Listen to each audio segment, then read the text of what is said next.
Ya. Foto bentar ya, aku mau foto bentar. Boleh Mas Vino sebelah sini boleh. 3. Nah, sebelah kiri boleh. Mas Vino sebelah kiri. Kiri Mas. Satu. Oke. Iya ada beatsnya. Oke. Halo Kak, apa kabar Kak? Baik. Udah pada buka puasa? Udah, alhamdulillah. Bang Vino, ngomongin sosok almarhum Pak Buya Hamka di mata Bang Vino seperti apa? Iya, sebenarnya Buya Hamka itu memang seorang tokoh yang komplit ya.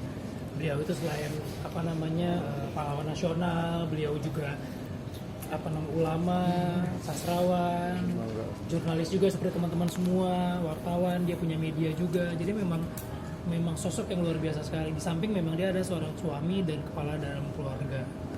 Nah, memerankan tokoh nasional ada rasa beban nggak sih?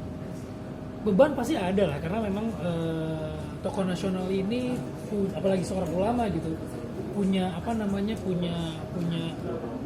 masa yang luar biasa, tokoh yang sangat inspiratif gitu. Jadi kalau kita salah-salah takutnya nanti memang ada dampak gitu. Tapi memang ketika film ini mau dibuat, justru kita mau memperkenalkan Buya lebih luas lagi gitu.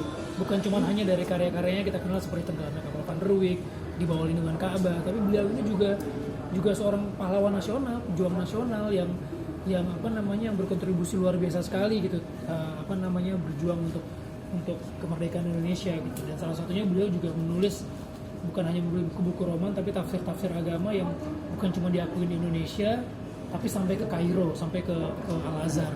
Beritain nggak mungkin proses penggarapan make up itu kayak gimana sih mungkin? Iya. Itu berat banget kan? Kalau soal biayanya saya kurang tahu, justru malah saya baru tahu mahal juga gitu.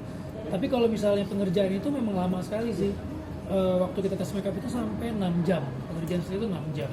Tapi kan itu nggak semua filmnya di makeup seperti itu kan. Itu ketika masa udah tua aja. 6 jam, tapi memang lama-kelamaan sudah mulai adaptasi berkurang 5 jam. Dan rekornya mungkin sampai sekitar 3 atau 4 jam udah jadi. Itu apa sih prostetik? Prostetik. Artinya sempat nggak makan apa gimana? Ya memang ketika pakai itu sulit untuk ngunyah, kalaupun makan terbuka lebar tuh agak susah gitu karena takutnya retak gitu di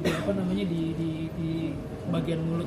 Tapi semuanya udah dicoba gitu, udah di tes, terus ketika pun nanti ada rusak bisa dibenerin lewat visual effect gitu. Jadi memang udah jago lah Indonesia lah bikin kayak gitu.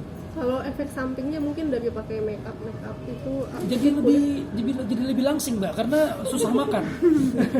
Efek sampingnya sih nggak ada, kecuali kalau memang udah terlalu lama di muka kan pori-pori ketutup ya, jadinya muka tuh bisa kadang-kadang merah atau jadi timbul jerawat atau gitu.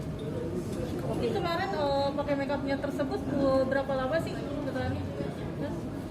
Makeupnya itu totalnya 6 jam, tapi lama-lama karena udah berkali-kali dicoba jadi sudah mulai adaptasi jadi 5 jam paling banyak, paling sebentar tuh sekitar 3 atau 4 jam. Lama penggunaannya mungkin berapa sih? Harusnya itu maksimal boleh 8 jam, 6 sampai 8 jam dalam sehari, karena kalau udah lebih dari itu keringat dia nanti lama-lama mulai copot. Tapi kadang-kadang kalau misalnya memang kita waktunya sangat mepet gitu, urgent, kita lebih dari 8 jam tapi harus di tempat yang dingin. Jadi mengurangi keringat, makanya pas bagian syuting film yang banyak prosesnya itu kebanyakan di daerah yang dingin, di daerah puncak, atau enggak misalnya kayak di Padang tuh di daerah yang tinggi gitu. Kalaupun harus di studio, AC-nya juga harus dingin. Itu jadi tantangan terberat atau ada hal lain nggak sih lebih berat dari? Lebih beratnya sih ketika ceramah ya. Agak takut juga sih sebetulnya, karena memang apalagi ceramah itu kan harus benar-benar mewakili sosok seorang Buya Hamka gitu. Nggak bisa improvisasi yang asal-asalan, nggak bisa improvisasi yang nggak sesuai dengan naskah ataupun nggak sesuai dengan apa yang pernah diucapkan Buya Hamka dalam ceramah atau dalam buku-bukunya. Belajar gesturnya sendiri dari mana? Kalau gesturnya sebenarnya nggak ada video yang menggambarkan seorang Buya ketika berinteraksi sih.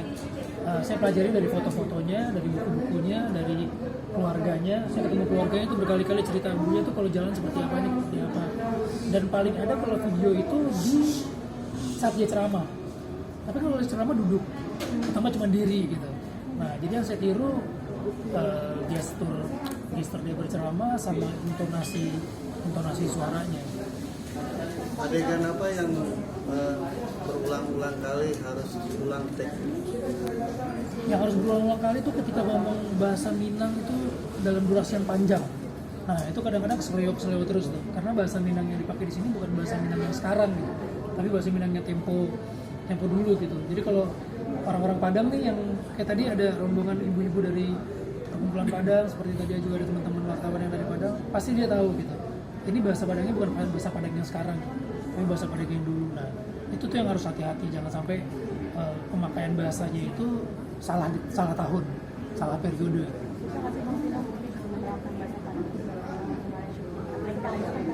Iya. Maksudnya?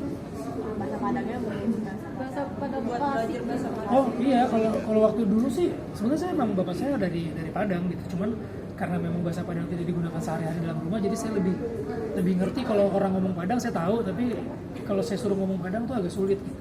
Cuman memang untuk ketika pas kemarin syuting Buya Hamka kita ada coach yang ngajarin bahasa Minang hampir 2 bulan latihan, tapi kan sebatas apa yang ada di skrip gitu. Jadi saya memperdalam bahasanya itu yang ada di skrip. Nah dari situ kita bawa ke lapangan, kebetulan syutingnya banyak di Padang. Kalau ada orang Padang yang tua-tua datang, kalau ada yang salah-salah dibenerin sama mereka gitu. Oh ini harusnya kayak gini, ini harusnya kayak gini. Atau enggak, kata ini dulu belum ada, nggak pernah dipakai nih dalam bahasa Padang lama. Mbak, 30 Maret nanti kan ada hari film nasional. Iya. Mungkin sebagai aktor kita harus memaknai hari film. Iya sebenarnya Hari Film Nasional itu memang harus diisi dengan karya sih, dengan karya yang terus semakin baik dan berhubungan dengan Hari Film Nasional tahun ini kita juga merilis film Buya Hamka gitu.